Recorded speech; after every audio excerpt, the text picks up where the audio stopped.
다 같이 묵도하심으로 주일 2부 예배를 하나님께 드리겠습니다.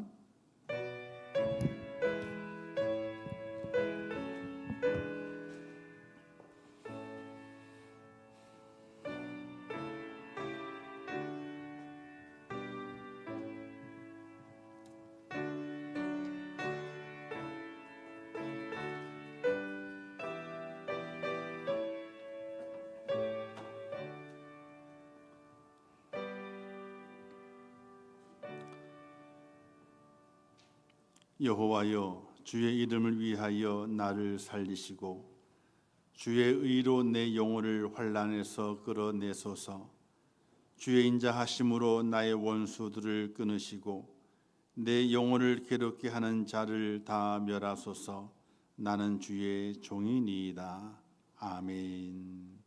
자비로우시고 내로우신 하나님, 저희를 사랑하셔서 죄와 허물 속에 죽었던 저희들을 독생자 예수 그리스도의 보혈의 공로로 저희를 다시 살리시며 이제 천국 소망을 가지고 사는 하나님의 사람이 되게 하심을 참으로 감사합니다.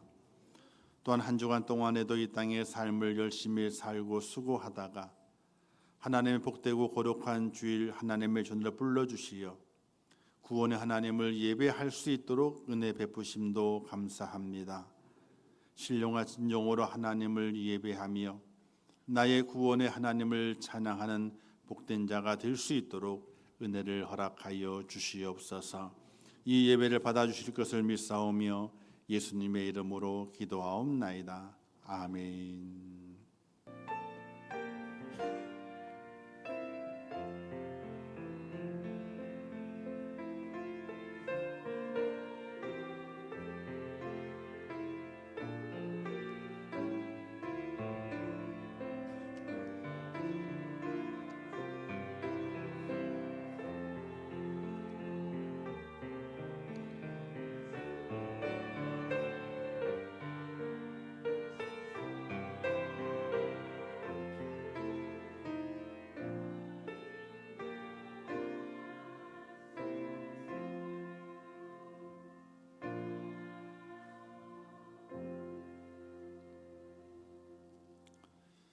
하나님 말씀 빌립보서 4장 13절에서 14절 말씀 봉독해 주시겠습니다.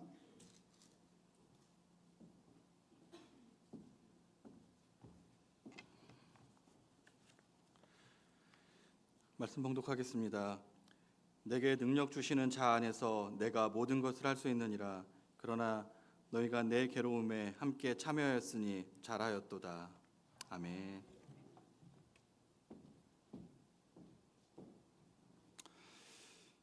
이제 고람되어 성가대 하나님께 찬양 영광 돌리겠습니다.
아멘.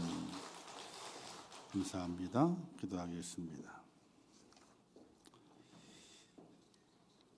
온 우주 만물을 창조하시며 인간의 생사화복을 주장하시고 지금도 살아계셔서 우리의 머리털까지도 세신 바 되시는 하나님 아버지, 오늘 거룩한 주일 하나님의 구원을 찬양합니다. 진노의 자녀였던 저희를 은혜 베푸시사 하나님의 자녀가 되게 하시고 지옥 불구덩이에서 떨어져 영벌에 처해질 저희들을 천국문을 열고 들어갈 수 있도록 은혜의 길을 예비해 주신 아버지 하나님, 오늘 그 하나님을 찬양하며 그 하나님을 예배합니다.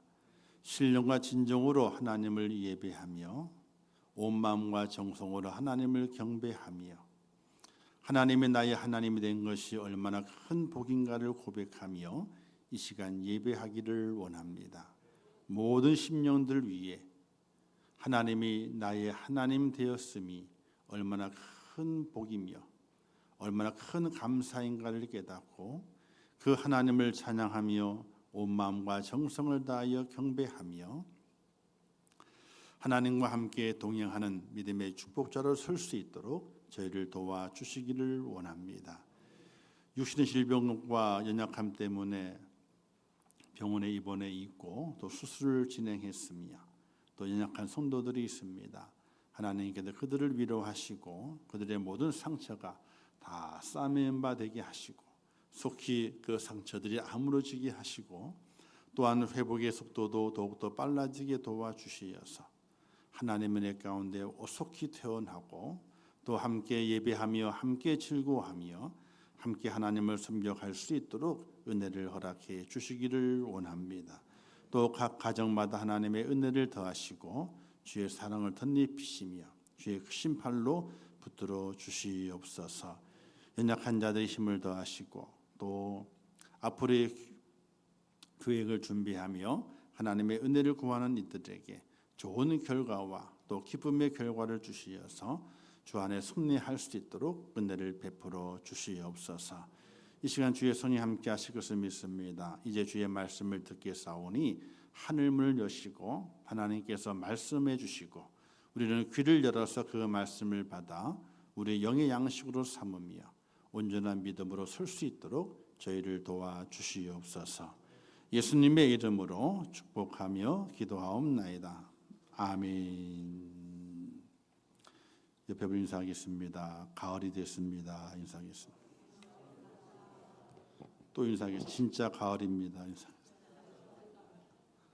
아침 저녁으로 선선한 바람이 불고 이제 또 이불을 덮어야 되겠구나. 우리 이제 저희 이제 저는 흑침대거든요. 딱딱한 침대. 침대에 불을 넣어야 되겠다. 사람의 마음이 그렇게 참 감사합니다. 그렇죠? 더워서 이게 또 그러다가 갑자기 춥냐 이제 또 이렇게 또 그런 마음이 또 생기게 됩니다. 우리 전혜수 권사님이 이제 수술하셨어요. 관절 넣는 수술하셔가지고 지금 잘 돼서 이제 회복 중에 계시고 또 우리 서영기 집사님도 이제 손 수술하셔가지고 또 이제 2주 정도 못 나오신다 그렇게 됐습니다. 또 기도해 주시고 어쨌든 잘 회복될 수 있도록. 그리고 우리 한혜경 집사님이 이번 주에 둘째가 나온대요. 날짜는 정해져서 17일이죠? 17일. 19일? 19일로 정해. 19일. 어쨌든 빨리 나오려다가 좀 힘들었었는데 하나님 잘. 그 보통 힘든 게 아니에요. 우리 현채 같은 경우도 병원에서 하루 더 이틀 더 있게 합시다 했는데도 안 돼. 그래서 일찍 나왔지 뭐예요. 일찍. 그래서 너무 일찍 나와가지고 2kg밖에 안 돼서 2.02kg. 그래서 인큐베이터에서 한 20일 넘게. 그 당시 30몇 년 전 인큐베이터는 비싸요. 그거 돈 7을 이 녀석 나오자마자 돈 깨먹는구나. 근데 하나님의 은혜로 병원에 우리 이제 또 아시는 그 교회 집사님이 계시고 또 직원가로 막 돌려가지고 그러고 이제 또 어쨌든 은혜 가운데 잘 됐는데 어쨌든 저도 기도를 많이 했어요. 우리 장로님이 자꾸 보면 알아주셔야 돼. 기도를 얼마나 했는지 몰라. 안 보이면 왜 안 보이냐 묻잖아요. 그러면 애가 힘들 밑으로 좀 내려앉았다고 막 그러기도 그럼 현재 생각이 나가지고 얼마나 그런지 몰라. 그런데 안겨 보시는 몰라요. 2.02kg 나왔는데 인큐비 들어갔어. 그다음 태어난 지 3일째 되는 날인가요? 봤더니 원래는 우유병이 하얀 병이 있어야 되는데 맹물병이 있는 거예요. 맹물병이. 물어봤더니 그 묽은 우유를 못 넘겨가지고 너무 작으니까 너무 못 넘겨서 설탕물을 먹인대. 사람을 설탕물을. 온데 닝을 다 꽂고 있고. 그러니까 어저께 미리 나오게 되면은 괜히 걱정이 되고 힘들어요. 그래서 현재 생각이 나가지고 미리 나면 안 된다. 하나님 밀어넣으세요 그냥. 밀어넣으세요 위로 그냥. 그렇게 이제 기도한 적이 있는데 어쨌든 19일 날 수술한 원래는 첫째 수술했으니까 잡히는 거예요. 잘 될 수 있도록. 이게 한 번 죽다가 또 살아나는 거 이게 또요. 의술이 좋아가지고 그렇지만은 그래도 한 번 죽다가 다시 살아나는 거예요. 그래서 이 간호도 잘 해줘야 되고 오히려 순산함이 있잖아. 순산하면은 괜찮대요. 더 싹 불끈이 빠지니까. 근데 수술하게 되면 그게 아니래. 그래서 간호를 잘 해주고 어떤지 회복이 잘할 수 있도록 해줘야 되는데 우리 성도들이 간호를 해주겠습니까? 성도들의 간호는 뭐예요? 그렇지. 오늘 그렇게 해놓고 기도 안 하시기만 해봐 그냥. 하여튼 기도를 한마디라도 기도해야 돼. 아시겠죠? 그렇게 해주시고 또 우리 교회 학생이 한 명 있어. 준석이. 지금 이제 계속 하반기 때는 계속 원서도 쓰고 또 뭐 시험도 좀 이게 복잡해. 근데 편안하게 잘할 수 있도록 그리고 또 어쨌든 하나님 인도하시는 대로 순종하겠다 하는 마음을 그런 마음을 가져야 돼요. 그런 마음을 가지고 기도하면서 어떤 때는 안 될 것 같은데 사람의 생각에는 근데 아니 하나님 하나 해봐 그러면 그냥 해보자 실려보자 이런 것도 있어야 돼. 우리 현채가 그랬어. 선생님도 안 된대. 현채도 안 된대. 근데 우리 집사람이 뭔 소리야 질러 가지고 질른 다음에 기도하고 그냥 했더니 다 안 된다 그랬는데 하나님은 된다 그러시는 거예요. 그래서 한동대를 목표로 했기 때문에 한동대 딱 붙어가지고 또 하나님께서 온 성도들이 그래도 이 정목선의 가정이 하나님의 복을 주신다 그런 증거가 됐던 것처럼 준성이가 잘 돼서 또 가정에 큰 복이 되기를 함께 기도하시기를 바랍니다. 이제 우리 수술하시면 얘기하다가 또 나머지 얘기 안 하면 또 소원할까봐 얘기 헛드렸어요. 어쨌든 기도할 게 많습니다. 작은 교회들에도 기도할 게 많아요. 두루두루 기도해 주시면서 잘 되고 또 회복되고 은혜가 넘치도록 함께 하시길 바라겠습니다. 이 여인의 이름은 젠 브리커라고 하는 여인입니다. 이 여인은 이제 태어나게 될 때에 두 다리가 없이 태어났어요. 우리가 두 팔이 또 두 다리가 없는 분도 또 우리가 많이 봤는데 이분은 다리가 없이 태어났어요. 그래서 이 친부모가 도저히 감당할 수 없다 그래서 입양을 보내기로 결정을 했어요. 그래서 입양이 됩니다. 근데 입양된 가정이 가장 그녀에게 안전한 가정이었어요. 좋은 가정이었어요. 입양된 가정 안에 한 가지 규칙이 있었대요. 규칙. 그것만 지키면 되는 거예요. 그 규칙이 뭐냐면 할 수 없다라고 말하지 않는 것. 이게 그 가정의 규칙이래요. 할 수 없어. 아니, 절대로 그 말을 하면 안 된대. 할 수 없다는 말을. 이 규칙이 이 작고 귀여운 소녀의 삶에 지대한 영향력을 끼치게 됩니다. 그녀는 하나님 안에서 무엇이든 할 수 있었고 또 그것이 당연함을 믿음으로 입증해 보입니다. 인생에서 우연과 할 수 없다라는 단어를 지워버릴 때 무엇이든지 성취할 수 있다라고 그녀는 말해요. 우연이야 절대로 우연이 없답니다. 또 할 수 없어 이 말을 하면 안 되는 거예요. 이 두 가지 우연과 할 수 없다라는 단어를 지워버리게 될 때에 무엇이든지 성공할 수 있다. 이런 글을 썼는데 그 글이 모든 것이 가능하다라는 책이에요. 그 책에 그 말이 있습니다. 이 젠 브리커는 다리는 없지만은 강인한 두 팔로 이제 이게 덤블링 있잖아요. 덤블링을 열심히 배웁니다. 그래서 덤블링 대회에서 우승을 해요. 생각을 해보세요. 다리가 없는데 몸뚱아리가 바닥에 쿵 다시 돌아야 돼. 팍 돌아야 돼. 이렇게 쉬지 않고 돌아야 돼. 덤블링 대회에서 승리를 해요. 그리고 그는 강인한 두 팔을 만들어서 공중에 매달려 공연하게 되는 공중 고개사가 돼요. 그게 어떻게 가능합니까? 그게.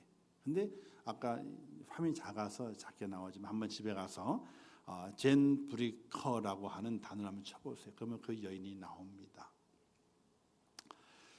파워 덤블링 주 챔피언이 돼가지고 사람들에게 큰 감동도 주고 서커스 순회 공연을 하였고 TV 프로그램과 쇼에도 출연하게 됩니다. 그리고 전 세계에 다니면서 주 안에 있는 자에게 모든 것이 가능하다. 이런 간증을 하면서 장애의 한계와 싸워 이길 수 있는 비결은 바로 믿음이다. 이걸 간증하는 그 사람이 바로 젠 브레커라고 하는 그런 여인입니다. 주 안에서 누리는 한계가 없는 삶은 오직 믿음으로 가능하다. 이걸 고백합니다. 우리 그리스도인의 문제는요, 장애나 어려움이 아닙니다. 환난이 문제가 아닙니다. 고통이 문제가 아닙니다. 어떤 것이 문제냐? 그리스도인이라고 하면서도 불구하고 믿음이 없는 것이 문제입니다. 오늘 본문을 중심으로 해가지고 능력 주시는 자 안에서 하는 말씀 함께 나누게 될 때에 저와 여러분의 마음속에 믿음이 해답이다 하는 은혜와 고백이 남겨지기를 주님의 이름으로 축원합니다. 이 주님 안에 있을 때에 어떤 일이 바로 벌어지게 될 것인가? 그 첫 번째가 모든 것을 할 수 있게 됩니다. 사무엘하 22장 이하에 가서 보게 되면요, 다윗의 말년에 다윗이 신앙 고백하는 내용들이 많이 기록이 돼 있습니다. 다윗의 말년은 나이가 들었으니 힘이 없습니다. 또 자녀들이 말썽을 많이 부려가지고 자녀 때문에 소가리를 많이 합니다. 여러 가지 많은 인생의 삶의 고단함 때문에 지쳐 있습니다. 왕성할 때의 다윗이 아닙니다. 창을 휘두르고 칼을 휘두르고 전진 앞으로 이랬던 왕성할 때 다윗이 아니라 노년의 다윗이, 그 노년의 다윗이 이렇게 고백합니다. 내가 주를 의뢰하고 적진으로 달리며 내 하나님을 의지하고 성벽을 뛰어넘나이다. 이 고백을 합니다. 여기서 주를 의뢰하고라는 단어가 히브리어 단어가 베카라는 한 단어인데 하나님 안에서라는 뜻입니다. 즉 하나님 안에 있기 때문에 적진을 향해 돌진할 수 있었고 하나님 안에 있었기 때문에 내가 성벽을 뛰어넘는 능력을 발휘했다. 이런 고백을 다윗이 하게 됩니다. 믿음은 능력이기에 불가능한 것을 가능하게 만들고 대적 앞에서 담대하게 만듭니다. 다윗은 하나님의 능력을 싸운다는 믿음이 있었기 때문에 곰과 사자를 찢고 골리앗을 이기고 적의 많은 군대 앞에서도 결코 두려워하지 아니하며 하나님을 의지하는 믿음으로 성벽을 뛰어넘는, 아니 어떻게 성벽을 뛰어넘겠어요, 그죠? 성벽이 뭐 1m도 아니고 뭐 2m도 아니고 한 4, 5m 되잖아요. 어떻게 뛰어넘었다는 의미라기보다는 두려움이 없었다는 것입니다.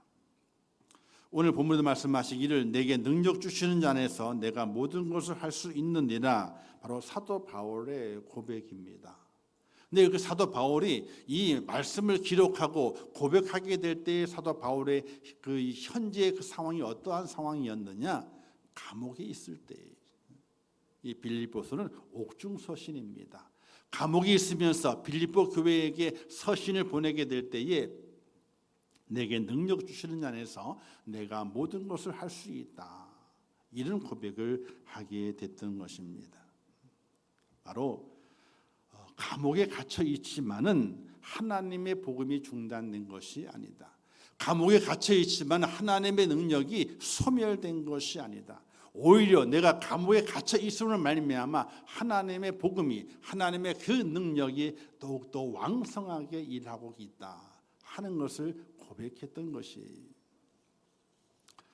사도 바울은 죄인의 죄수의 신분이었기 때문에 사실은 감옥 안에서 아무것도 할 수 없는 겁니다.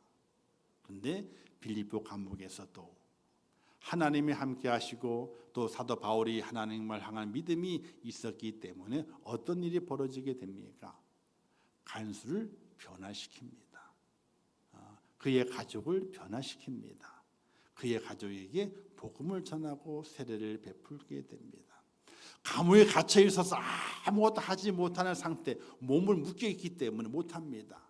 그러나 내게 능력 주시는 자 안에서 내가 모든 것을 할 수 있느니라. 그는 감옥에 갇혀 있지만은 하나님과 함께 했기 때문에 오히려 복음의 능력을 통해서 간수까지도 변화시키고 하나님의 사람으로 만들어가는 일에 쓰임받는 사도가 된 것을 볼 수가 있게 됩니다. 인도의 마하트라 간디 아시죠, 그죠? 아주 유명한 분이잖아요. 인도의 정신적인 지주가 되고 큰 인물입니다. 근데 이 마하트라 간디에게 영향력을 주신 분이 계시게 되는데 스탠리 존스 선교사라는 분이 계십니다. 스탠리 존스 선교사. 그분이 지은 책이 있어요. 책이 이름이 뭐냐면 제목이 하나님의 예스.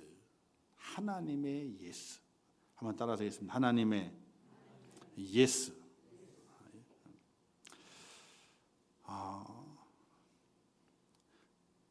이 스탠리 존스 선교사가 그 책 속에 이런 이야기를 했어요. 하나님의 약속을 언제나 예스로 받으라. 하나님의 말씀은 반드시 이루어진다. 우리는 2002년도에 꿈은 이루어진다 그랬잖아요, 그죠? 그게 아니라 하나님의 말씀을 예스로 받으라. 하나님의 약속은 반드시 이루어진다 하는 내용의 그 책이 바로 하나님의 예스라고 하는 책입니다. 근데 이 스탠리 존스 선교사에게 1991년 12월 8일 새벽에 인생의 대반전의 사건이 나타나게 됩니다. 갑자기 뇌졸중으로 쓰러져요. 뇌졸중으로. 그리고 아무것도 할 수 없게 된 그는요, 그 순간 내가 평생 동안 복음을 전하고 내 신앙 고백을 많은 사람들에게 증거했는데 이제 그 내 몸속 내 몸을 가지고 내 신앙 고백과 내가 전했던 말씀을 증명할 시간이 됐다. 증명할 시간. 어떻게 내가 증명해야 할 것인가? 여기에 고민이 빠지기 시작됐습니다. 50년 넘게 인도에 사역하면서 6만 번의 이상 설교를 했지만은 뇌졸중으로 이제 눈이 흐릿해서 글이 잘 안 보여요. 오른쪽이 마비돼 가지고 잘 쓸 수도 없습니다. 글도 못 씁니다. 혼자 걸을 수 없는 몸이 됐습니다. 그런 그 절망 속에서도 하나님 저를 왜 이렇게 만드셨습니까? 라고 묻지 아니하고 도리어 이렇게 말했답니다. 변화된 것은 아무것도 없다. 감사하는 것은 믿음이 조금도 흔들리지 않고 하나님께 모든 것을 맡기고 기도하는 것, 그것이 바로 승리다. 이런 고백을 남겨둔 것이 바로 하나님의 예스라고 하는 그 책입니다. 그는 이 몸이 안 움직이잖아요. 뇌졸중이기 때문에. 근데 그 영양은 눈이 흐릿해가지고 글도 잘 쓸 수 없습니다. 미국의 최고의 의사가 이렇게 말했답니다. 당신은 이제 걸을 수 없습니다. 그리고 인도의 안과 유명한 의사들이 당신을 위해서 내가 아무것도 해줄 것이 없습니다. 이런 선고를 받게 됐던 것입니다. 근데 그는 아무 걱정이 없었답니다. 전적으로 하나님의 손 안에 있고 하나님의 손 안에 있다는 것은 삶의 어떤 순간에도 해답이 예수 안에 있다고 하는 것을 의미하기 때문에 내게 지금 문제가 생겼지만 그 문제는 문제가 아니라는 거예요. 왜? 해답은 예수님께 있기 때문에. 그래서 그는 그 믿음을 가지고 매시 정각마다 기도를 했답니다. 그리고 일주일 금식 후에 훈련을 시작했고 가족들은 옆에서 그때마다 나사렛 예수 그리스도의 이름으로 일어나 걸으라 라고 그 옆에서 이 고백을 외쳐 주었답니다. 그런데 기적이 일어났어요. 그가 스스로 걷기 시작합니다. 그리고 1km를 혼자 걸을 수 있는 힘이 생기게 되고 오르막과 내리막도 다 다닐 수 있게 되었습니다. 그리고 설교를 다시는 할 수 없을 것 같았었는데 설교를 다시 하기 시작했습니다. 그래서 인도 선교지에서 숨을 거둘 때까지 약 14개월 동안 50여 번의 설교를 하게 되는, 그리고 이제 하나님께서 그 영혼을 불러 가셨습니다. 스탠리 존스 선교사는 책에 이렇게 말했습니다. 만일 당신의 삶이 조각조각 부서졌다면 그 조각들을 모아 하나님께 드려보라. 예수 그리스도는 해질녘을 새벽녘으로 바꾸신다. 해질녘이 뭐예요? 해가 지는 거잖아요. 해가 지면 끝나는 거잖아요. 그런데 조각조각을 모아서 하나님께 드려보라. 그러면 너의 인생의 해질녘이 아니라 새벽녘으로 바꾸신다. 새벽녘이 뭐예요? 새로운 시작이잖아요. 새로운 시작. 사랑하는 성도 여러분, 내게 능력 주신 안에 있는 자연 인생의 마지막은 하나님의 시작입니다. 힘들고 어려운 상황이 닥쳐와도 낙심하지 않습니다. 왜? 하나님이 함께 하시기 때문에.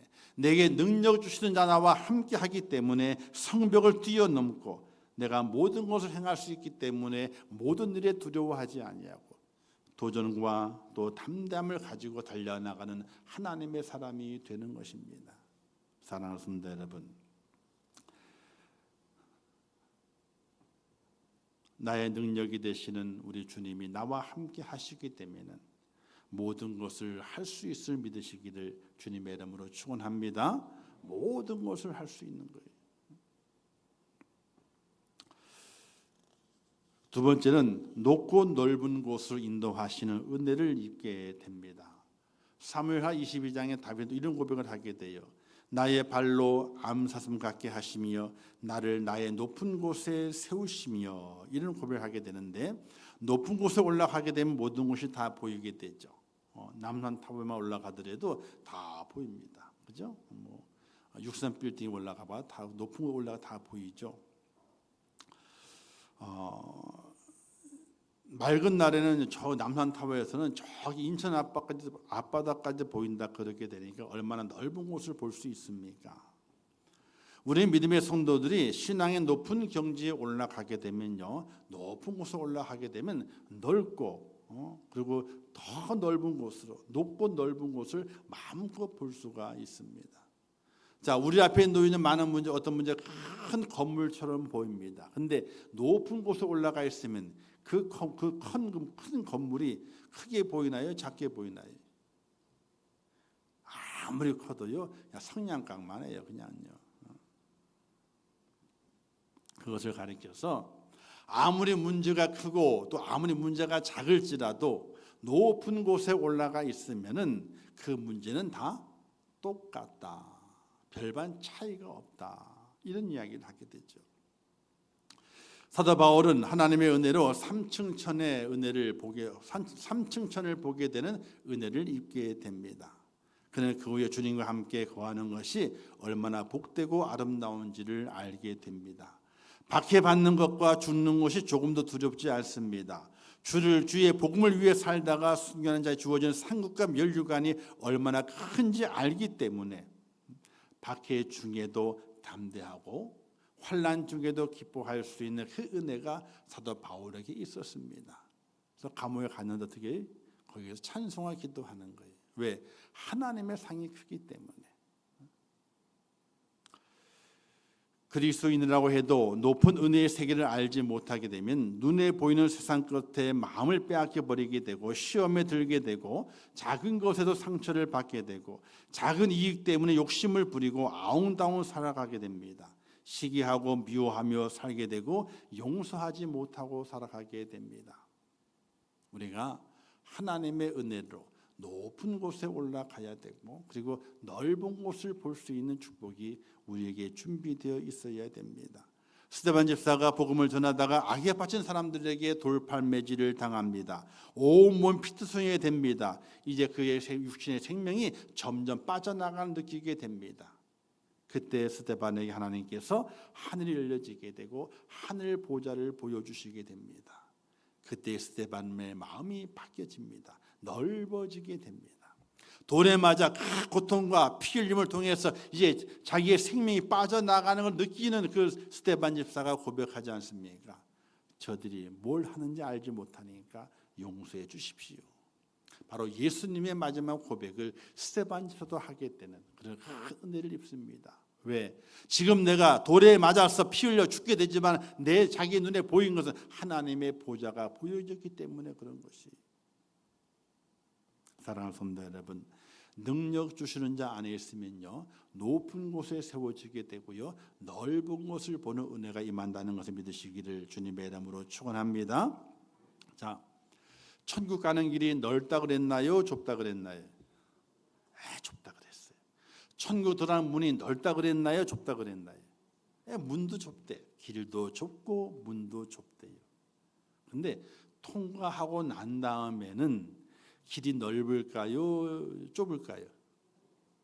그 좁은 문을 통과하고 난 다음에는 넓을까요? 좁을까요? 넓어요. 우리가 간혹 이제 산에 이렇게 보게 되면은 천문이다, 뭐 천국, 뭐 하늘 가는 문이다, 뭐 이렇게 있잖아요. 근데 좁아. 그죠? 보통 좁아요. 근데 그걸 딱 통과하면 어떻게 돼요? 쫙 앞에 광경이 확 펼쳐지면서 야, 이러기 때문에 여기 올라오는구나, 이걸 통과하는구나 하는 그런 마음을 가질 때가 있지 않습니까? 우리가 가는 길이 좁고 우리가 가는 길이 좁을지라도 그 문을 통과하고 난 다음에는요 넓은 곳을 보게 하시는 하나님의 은혜가 있기 때문에 내가 바로 능력 주시는 자 안에서 거하는 것이 내게 큰 복임을 기억하면서 능력 주신 안에 거하여 우리의 믿음이 높은 곳에 올라가 하나님께서 펼쳐주시는 넓은 곳을 바라볼 수 있는 하나님의 사람이 될 수 있기를 주님의 이름으로 축원합니다. 복음성가에 이런 복음성가 있죠. 내 인생 여정 끝내요 강 건너 건덕 이를 때 하늘 문 향해 말하리 예수 인도하셨네 매일 발걸음마다 예수 인도하셨네 나의 무거운 죄짐을 모두 벗고 하는 말 예수 인도하셨네 인도하셨네. 능력 주시는 자 예수 그리스도 안에 있으면은 강 건너 언덕 이르게 될 때에 하늘문이 활짝 열리면서 넓고 넓은 그 축복의 세계가 펼쳐짐을 믿으시기를 주님의 이름으로 축원합니다. 그러니 능력 주시는 자 안에서 거하는 하나님의 사람이 되셔야 됩니다. 주님의 안에 거하고 주님의 내 안에 거하게 되는 요한복음 15장 말씀에서 너가 내 안에 내가 너 안에 있으면 절로 과실을 맺나니 할렐루야. 그 은혜가 있는 하나님의 사람이 되시기를 주님의 이름으로 축원합니다. 두 번째는 일체의 비결을 배우는 은혜가 임하게 됩니다. 우리가 1장 12절 말씀을 읽게 되죠. 이는 일체의 비결을 배웠노라 이런 말씀이 기록이 되어 있습니다. 우리가 간혹 TV 프로를 바라보게 될 때에 이렇게 음식점이나 잘 되는 데 가서 이제 인터뷰하는 내용을 보게 됩니다. 그러면 맨 마지막에는 분명히 비법이 있을 것 같은데요, 그죠? 비법을 물어보게 돼요. 그래서 이건 뭐 알려주면 안 된다고 막 그러다가 이제 뭐 알려줍니다. 어쨌든 뭐 비법이 있다 그럽니다. 뭘 넣고 비법이 있다 그래요. 저는 비법은 거기에 있지 않다고 생각하게 돼요. 음식 장사 하시는 분들은요 좀 정직해야 돼. 또 정성을 들여야 돼. 그리고 그냥 돈을 버는 것이 아니라 연구를 해야 돼. 연구할 마음과 정직함과 그리고 정성을 들이게 되면요 맛이 안 좋을 수가 없어요. 어쨌든 비법이 뭐냐? 다 그러면 비법을 뭐 가루를 집어넣었다, 또는 뭐든 물을 집어넣었다, 뭐 이렇게 얘기를 하게 돼요. 자, 사랑 인생의 삶 속에 우리가 인생을 잘 살아가기 위해서는요 비결을 알아야 돼요. 내 인생의 삶의 성공이 되고 기쁨이 되고 감사가 되고 정말 내가 행복하게 살기 위해서 비결을 알아야 돼요. 근데 그 비결이 어디에 있느냐는 거예요. 오늘 사도 바울은 말하기를 일체의 비결을 배웠대요. 내가 어려워도 또 가난해도 또는 풍부해도 평안해도 이 모든 인생의 삶 속에서 내가 참 기쁨과 감사의 비결이 어디에 있느냐? 나는 그 비결을 배웠다. 그 비결은 바로 능력 되시는 그 주 안에 있는 것이 인생의 성공의 비결이라. 이렇게 사도 바울이 고백하고 있는데 그 고백이 저와 여러분의 고백이 되시기를 주님의 이름으로 축원합니다. 논어에 보게 되면 이런 말이 있답니다. 부요하면서도 교만하지 않기란 그래도 쉬운 편이다. 부요하면서 교만하지 않기란 쉬운 편이래요. 그런데 가난하면서도 원망하지 않는 것은 참으로 어렵다. 가난하게 될 때에 불평이 안 나오는 것은 참 힘들다는 거예요. 그래서 아굴은 아굴이 이런 자문에 기도하게 되잖아요. 가난하게도 마옵시고 부하게도 마옵시고 오직 필요한 양식을 내게 먹이소서. 혹 내가 배불러서 하나님을 부른다 여호와가 누구냐 할까 하오며 혹 내가 가난하여 도둑질하고 또 하나님의 이름을 욕되게 할까 두려워함이니이다. 이 아굴의 기도예요. 저는 이 아굴의 기도를 엄청 좋아해요. 저도 어떤 때는 이 아굴의 기도를 하나님에게 한 적이 있어요. 딱 내려놓고 아굴의 기도를 한 적이 있어요. 하나님 아버지, 제가 배가 불러가지고 하나님 욕되게 할까 두려우니까 그렇게도 하지 마시고, 근데 너무 없어가지고 가난에 찌들려서 하나님의 이름 앞에 욕되게 만들고 불평과 불만으로 살면 안 되지 않습니까? 그런 기도를 한 적이 있어요. 진짜로요. 진짜로. 사람마다 좋은 일만 생기면서 평생을 여유롭게 살아가기를 원하지만은 살다 보게 되면 그렇지 않죠. 예외 없이 사람 누구든 예외 없이 웃을 때가 있으면 울 때가 있어요. 성공할 때가 있어 실패할 때가 있습니다. 또 일어설 때가 있는 거 하게 되면 또 넘어질 때가 있습니다. 또 건강할 때가 있으면요 또 아플 때가 있어요. 이와 같이 인생의 삶은 믿는 자나 믿지 아니하는 자나 별반 큰 차이가 없습니다. 우리는 생각하게 되죠. 하나님 믿는 사람이니까 하나님께 복을 받아가지고 늘 평안하고 늘 풍성하고 늘 건강하고 다 잘 되면 좋겠다. 그렇게 돼야 되지 않느냐 이런 마음을 가질 때가 있습니다. 그러나 살아가는 삶의 형편을 다 두루두루 살펴보게 되면요, 믿는 자나 믿지 않는 자나 별반 그렇게 차이가 나질 않아요. 오히려 안 믿는 사람이 더 잘 되는 것 같아. 돈도 더 많이 버는 것 같아. 세상을 더 많이 누리고 사는 것 같아. 그런 생각이 은연중에 들 때가 참 많이 있지 않습니까?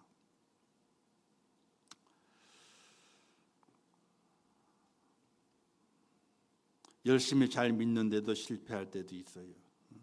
하나님과 전혀 상관없는 삶을 사는데도 잘 되는 사람이 많아요. 이럴 때 우리의 마음이 좀 언짢습니다. 하나님 이럴 수가 있습니까? 그렇게 해도 하나님 앞에 불평 아닌 불평을 할 때가 있습니다. 그러나 믿는 자와 믿지 않는 자의 차이는 분명히 있습니다. 내게 능력 주신 자 안에서 사는 믿음의 사람은 환경에 상관없이 항상 기뻐하고 범사에 감사할 수 있는 사람으로 사는 것이 바로 차이점입니다. 환경의 지배를 받지를 않아요. 환경에 그런 은혜와 은총이 우리에게 있어져야 됩니다. 사도 바울이 그렇게 살아갔습니다. 사도 바울이. 자, 우리 성경을 한번 볼까요? 자, 11절, 12절 말씀 위에 있는 우리 본문 위에 있는 말씀인데 함께 같이 읽겠습니다. 시작.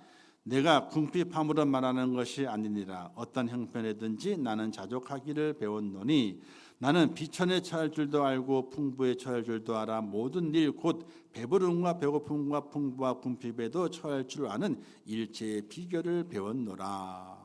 할렐루야. 오늘 우리는 환경의 지배를 받는 자가 아니라 도리어 환경을 지배하고 또는 그 환경을 뛰어넘는 하나님의 사람으로 살아가야 됩니다. 그게 행복의 비결이에요. 근데 그 행복의 비결이 어떻게 내게 주어지게 되느냐? 내게 능력 주시는 자 안에서 예수님과 함께 하게 될 때에, 예수님을 내 마음에 모시고 그와 하나가 되게 될 때에 세상의 환경을 지배하며 행복을 차지하고 하나님의 은혜를 누리는 복된 자가 됨을 우리에게 말씀해 주고 있는 것입니다. 사랑하는 성도 여러분, 우리는 이 땅에 살아가면서 어떻게 사는 것이 행복한 사람인가 생각을 할 때가 있지 않습니까? 돈이 많으면 행복하겠다라고 생각하게 되죠. 또 자녀가 다 잘 되면 행복하겠다라는 생각을 가지게 됩니다. 또 내 마음으로 원했던 버킷리스트라든지 이런 것들을 다 하나하나 다 이루어가면서 그럼 내가 행복하게 살았다 이런 생각을 가질 때가 참 많이 있습니다. 그러나 그것은 진정한 행복이 아닙니다. 잠시 기분이 좋을 뿐입니다. 기분이 잠시 좋은 것을 행복이라고 생각할 때가 많아요. 그건 행복이 아니에요. 그냥 기분이 좋은 거예요. 그 순간에. 기분이 좋은 거예요. 그래서 기분 좋다. 그러나 진정한 행복은 거기에 있는 것이 아닙니다. 왜? 기분 좋은 일이 백날이면 백날 계속되나요? 그렇지 않아요. 오늘은 기분이 좋았는데 왜? 그것 때문에 기분이 좋았는데 내일은 그것 때문에 기분이 나쁠 수가 또 있어요. 또 있어요.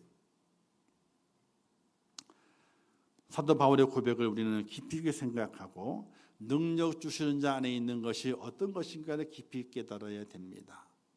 사도 바울은 능력 주시는 자 안에서 내가 모든 것을 할 수 있다고 하는 믿음의 자신감을 가지고 환경을 지배하고 자신의 삶 속에서 하나님의 뜻을 발견하며 살아갔던 위대한 사도입니다. 우리는 그 사도의 길을 잘 바라보고 그 길을 걸어갈 수 있는 하나님의 사람이 되셔야 됩니다. 사랑하는 성도 여러분, 할 수 있습니다. 나는 할 수는 없습니다. 나는 할 수 없지만 내 안에 함께 하시는 바로 예수 그리스도, 내게 능력 주시는 그분을 통해서 무슨 일이든지 다 할 수가 있습니다. 못 해낼 일이 없습니다. 환경이 나를 지배하지 않습니다. 도리어 내가 환경을 지배하며 살아갑니다. 그 은혜로운 믿음을 가지고 사도 바울이 큰 열정 속에 하나님의 뜻을 이루어 갔던 것처럼 여러분의 삶 속에서도 능력 주신 안에서 모든 것을 할 수 있다는 믿음을 가지고 승리의 인생을 만들어 가시는 축복자가 되시기를 주님의 이름으로 축원합니다. 마지막으로 잠언서의 말씀을 함께 드립니다. 너는 범사에 그를 인정하라. 그리하면 내 길을 지도하시리라. 하나님을 인정하세요. 내 속에 하나님 계심을 인정하세요. 하나님 나를 이끄심을 인정하세요.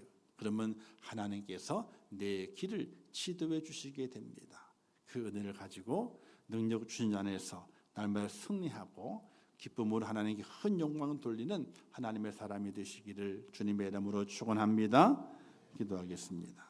하나님 아버지, 은혜를 감사합니다. 주신 말씀을 잘 깨닫게 하시고 능력 주시는 자 안에서 내가 모든 것을 할 수 있는 위대한 믿음의 고백을 가지고 살아가는 하나님의 사람이 되게 하시어서 환경을 지배하고 또 내 생각도 지배하고 오직 하나님의 크신 능력으로 모든 일을 해내므로 말미암아 하나님의 뜻을 이루어가는 복된 하나님의 사람이 될 수 있도록 은혜를 베풀어 주시옵소서. 예수님의 이름으로 기도하옵나이다. 아멘.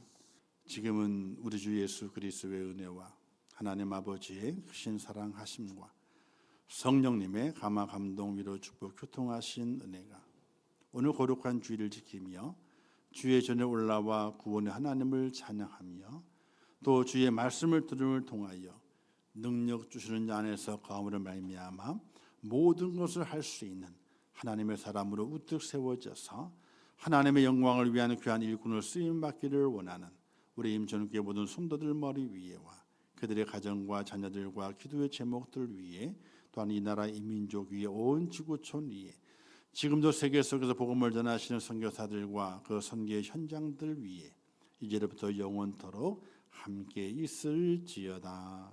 아멘.